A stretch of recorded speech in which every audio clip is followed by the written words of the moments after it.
How are you, candidate number one? I'm great. How about you? I'm also great.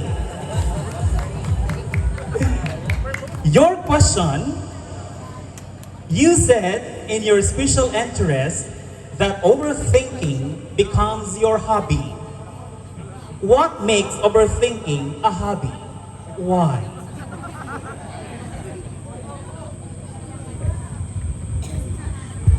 I believe that in every day we are encountering different battles, silent battles that we choose not to say to other people. And I believe that overthinking becomes a hobby if you always do that. And I firmly believe also that overthinking is not good. But as I've said, I'm doing it as a habit. It's because sometimes I feel like I have no assurance. That's because honestly to tell you, I have an anxiety and sometimes it is not healthy to overthink, especially it affects my mental health. That's all. Thank you. Thank you. Queen number one, Rafi Siman. You may now go back to your place and let's proceed to queen number two, Mickey Mercado.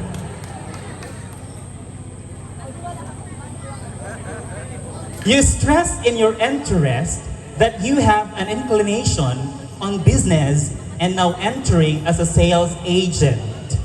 My question is, what makes a good business transgender different from men and women? All right. You stress in your interest that you have an inclination on business and now entering as a sales agent. My question, queen number two, is what makes a good business transgender different from men and women? Thank you so much. So I actually stress that I have a very high inclination on business because I came from a very poor family. We are not well off, and I believe that business is something that would uplift our social status in life. And I would just like to help my parents and of course myself because I don't want to die poor. I want to die rich, okay? And so, what makes a transgender businesswoman different from a man and a woman? I do believe that there is no such difference. The only thing that stresses the difference between a transgender woman from man and woman is that a transgender businesswoman can think like a man and has the heart of a woman. And definitely when that transgender woman enters business, then definitely if she pursues it, then definitely she will be successful to it. Thank you so much. Thank you also, queen number two, Mickey Mercado. Let's now proceed to queen number three, Kim Mungkal. You said that at the age of 14, you suffered an injury of your left leg, and by joining pageants, it helps you forget the experience. My question is, how pageants helped you heal the experience and look forward to it? May I repeat? My question is, how pageants help you heal the experience and look forward to it? Good evening, ladies and gentlemen. So, let's take the consideration that the question is all about how I heal my life injured during pageant or through pageant. Help you heal. Help. Okay, I'm sorry. So, help. So, ladies and gentlemen, I joined pageant to show the bravery that I have. Even though I have a left injured leg, I always show people the bravery that I have because the most important thing that we can express to the world is the bravery that we have, even though we are transgender or even though we have a left leg. I do not have, there is no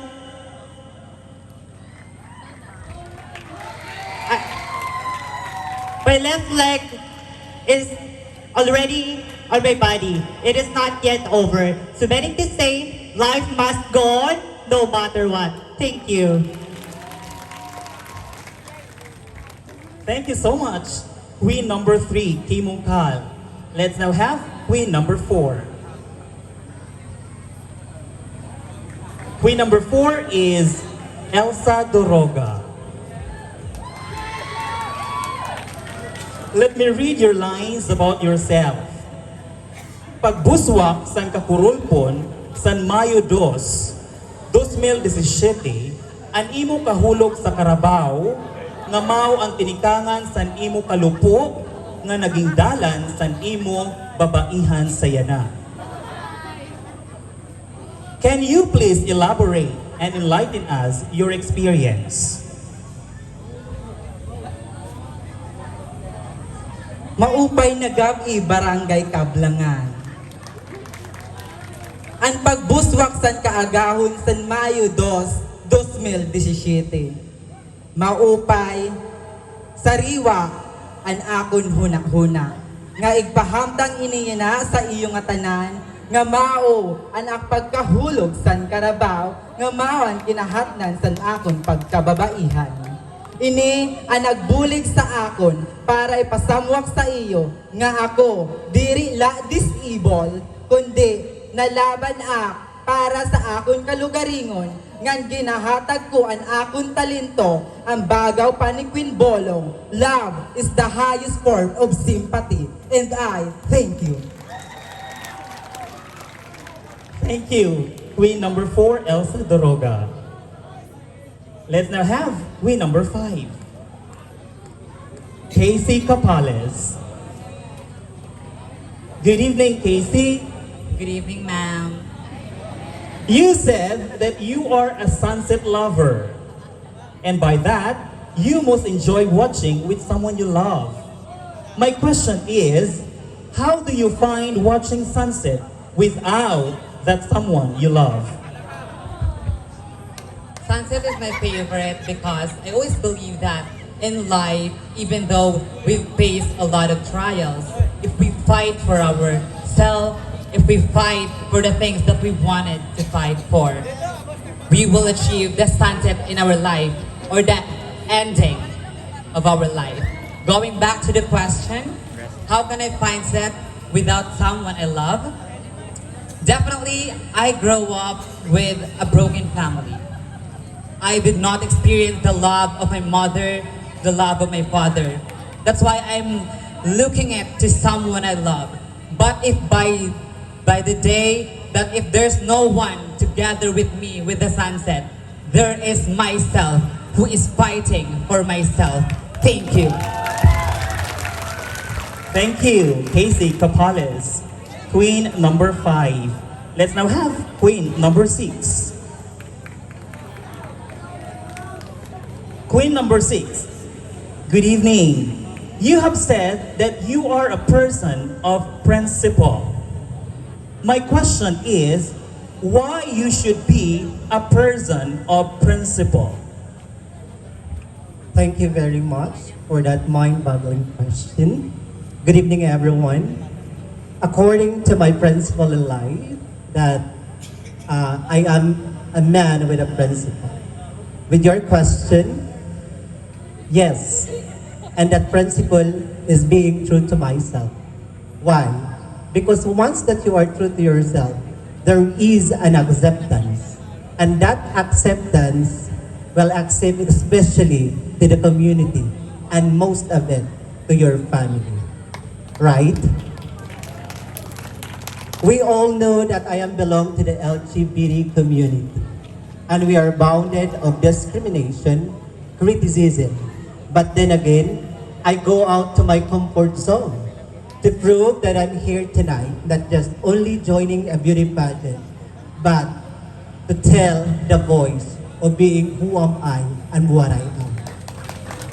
Because being true to yourself with principle, you can attain, according to the Western philosopher, the perfect nirvana, which is the perfect happiness in your entire life. That would be all. Thank you. Thank you, Queen number 6, Maria Ozawa Shinobi. Let's now have Queen number 7, Ivono Collins. Hello, sir. Good evening and hello. You are now taking PTCP, Professional Teachers Certificate Program, and at the same time, a freelance makeup artist. My question is, how do you manage your time doing all this? Thank you, sir. Ma'am, I mean, sorry. The question is, How do you how I manage? manage my time doing this as a makeup artist and as a student. Actually, as a makeup artist, it's not easy because as a student, you can manage both because as a student, your schedule always a full time or always you're busy. But as a makeup artist, is occasionally. It's not permanent. So I can manage my time and myself to do my duty, especially my studies and my work as a freelance makeup artist. Thank you. Thank you so much, Ivono Collins, our Queen number 7. Let's have Queen number 8, Rain de Gia. Okay, you are a beauty queen and a civil engineering student. My question to you is, what makes a crown different from a hard hat? Thank you for the wonderful question. The question that was given to me is the difference between the crown and the hard hat. Actually, there's no difference for me in my case, in my situation, I mean.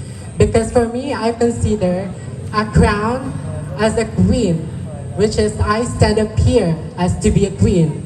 And also, a crown is a hard hat because I also want to be a professional licensed civil engineer. And so, that is why there is no difference for me in my case. At last, in this case, I just want to say to all that, despite of all the discouragement or the difficulties, the stereotyping towards my gender as a transgender, I mean, as a student of civil engineering, I stood up and fought for my dreams to be a civil engineering, or I mean to be a professional licensed engineer and also as a queen someday. That's all. Thank you. Thank you so much, Queen number 8, Rain de Gia. Would like to request everyone to please give a hand to our lovely queens for